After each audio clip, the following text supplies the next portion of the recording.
5. What if Peggy Carter, Captain Carter, fought the Hydra Stomper? And it's your boy Icon with another Marvel TV review for you.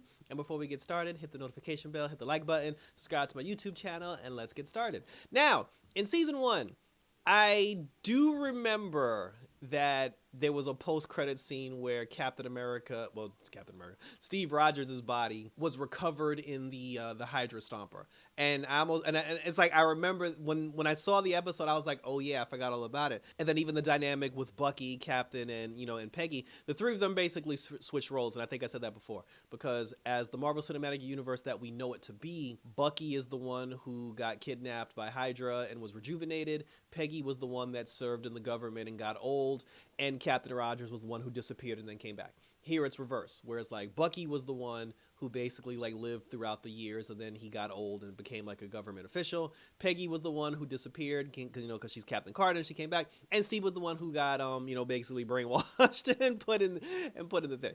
So, but it fast forwards because back then when we saw the Captain Carter episode, she was fighting the war back in like in the 1940s. But here she's with the Avengers now, because since she's Captain Carter now, like she's the one who's with Iron Man and the gang. But the difference is, whereas like Captain America and Iron Man ended up being like the buddies and like the duo, like the top duo, in this one it's Peggy and Black Widow, where the two of them become best friends and the two of them are teaming up and kicking ass, like all over the cosmos. So but here, so now like we're doing the Shield thing.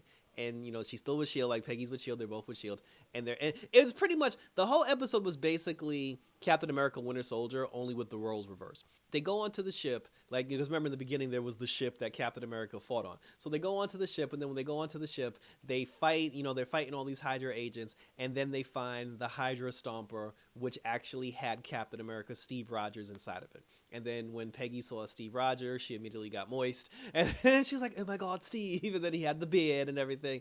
And then she fought the monster, like she fought the Hydra Stomper, and then Steve Rogers dipped, and then he disappeared. So then Peggy goes back to Shield headquarters, and Samuel Jackson, he did the voice, for his own character, which was cool. A lot of the actors did their own, like some of them didn't, but a lot did. Like you'd be surprised like who actually did the voice for their own character. But clearly Samuel Jackson did the voice for his own character. So he's talking to Peggy, and then she was just like, I thought you said Steve Rogers died, and he was like, I did tell you he died in 1953, because he said that after Peggy disappeared, both Steve and Bucky continued to fight the war, and they continued to take down Hydra. But in 1953, like some crazy shit happened, and then that was the last time they saw Steve Rogers, and he gave his life for the greater good. Time to find out, he actually wasn't dead. And then Natasha said she knew what happened to him. She said that the Red Room got a hold of him. The Red Room being the Black Widow Society, and she said that the Red Room got a hold of him and they brainwashed him, and now Steve Rogers works for the Red Room. And he has specific instructions to do specific things, and they're trying to stop him. One of the things he had to do was the Steve Rogers Hydra Stomper went to S.H.I.E.L.D. headquarters and tried to kill an old-ass Bucky Barnes. So he goes after Bucky, and then, while he's going after Bucky, Black Widow tries to stop him, Peggy tries to stop him, the two of them are fighting. There was a moment where, Peggy ended up jumping on top of the Hydra Stomper, and then it flew like into the sky. So Peggy's fighting, she's trying to get through the route. She's like, Steve, it's me, Peggy. And then he's like, I don't know you. So like they're fighting through the air, and then she eventually ends up knocking him out. And then when she knocked him unconscious, they were in the air when she knocked him unconscious, which means now like they're plummeting to their doom. But then Black Widow showed up in a Quinjet. She scooped him up, and then she took him to Russia. she took him somewhere overseas. It might have been someplace in Russia. I forget where she took him, but she took him overseas because Black Widow knew, like Black Widow's whole thing when she was like, yo, I don't trust Steve Rogers, I don't trust the Hydra Stomper, like, let's just shoot him now and get it over with. Peggy was like, no, Steve's in there, and she's like, and I must get a hold of him. So she took him to a remote location where S.H.I.E.L.D. couldn't find them, because there's like, if S.H.I.E.L.D. knows that we have him here, they're going to send the troops and they're going to kill his ass. So they try to get through to him. It was like this weird town, like this weird town that had like these mannequin robots in it. Steve ends up coming to his senses, and then when he came to his senses, he was just like, wow, Peggy, he's like, I can't believe it's you. The two of them started talking. Black Widow left them alone.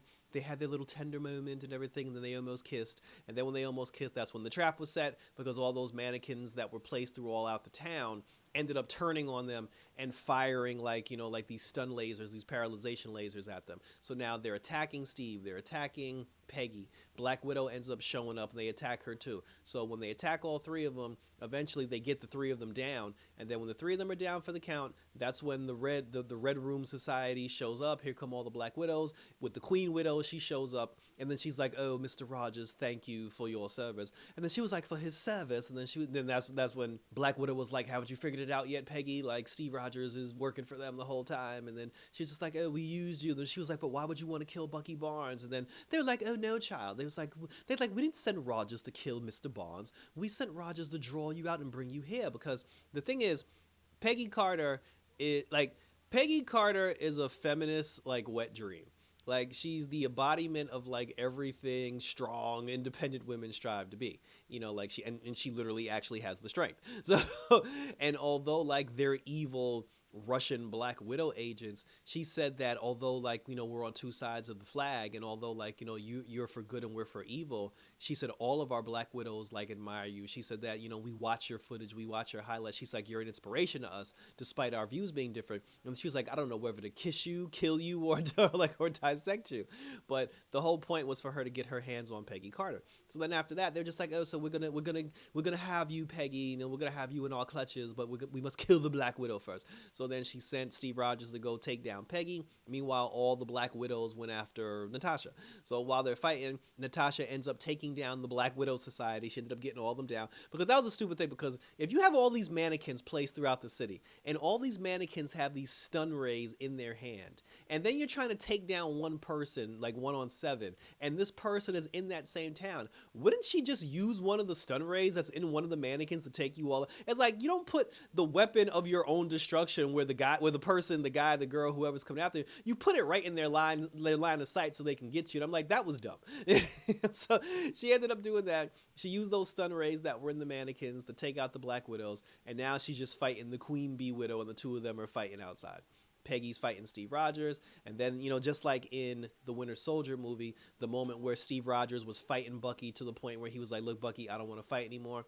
And then, you know, he dropped his shield on the floor, and he was like, you know, "I'm with you to the end of the line." And then that's when Bucky kind of like snapped out of it. Peggy did the same thing. She was just like, you know, she's like, "I'm tired of fighting, Steve." She's like, "All I want is you, and for you and I to be together." So she's like, "If this is the end," she's like, I'll go out seeing your beautiful face one more time." And then that's when Steve started like coming around, and then, you know, he snapped out of it. But what he ended up doing was he knew he had to stop the Red Room. So while he's in the suit, and they did say that he can't get out of the suit because the suit is what's keeping him alive and what's keeping his longevity going. So he's like attached to the suit. There was even a moment where Natasha had suggested maybe we'll get Stark to get him out of the suit. Peggy was like, "No, like no Starks allowed." And I'm like, well, damn.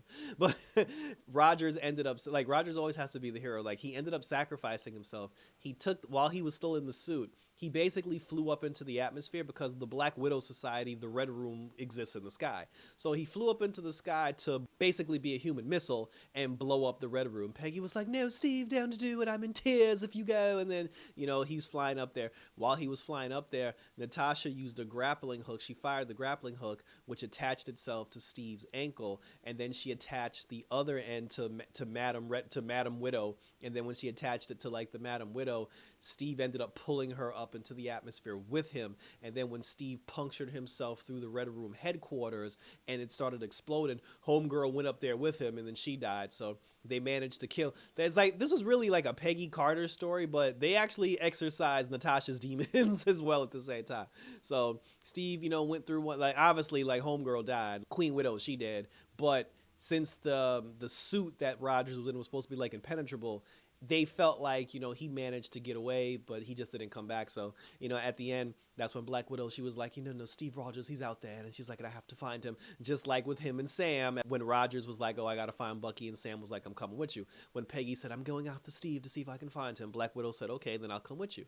And then while the two of them are talking about it, the Watcher shows up, you know, which is basically the person responsible for bringing us this What If series. The Watcher shows up, and then he's just like, "Yes, I am the Watcher, and I know all, and I see everything." And then a red light showed up, and he was like, "What the hell is that?" And then Peggy fell through this red light. She fell through this portal, and then she ended up in what I'm going to assume is Wakanda.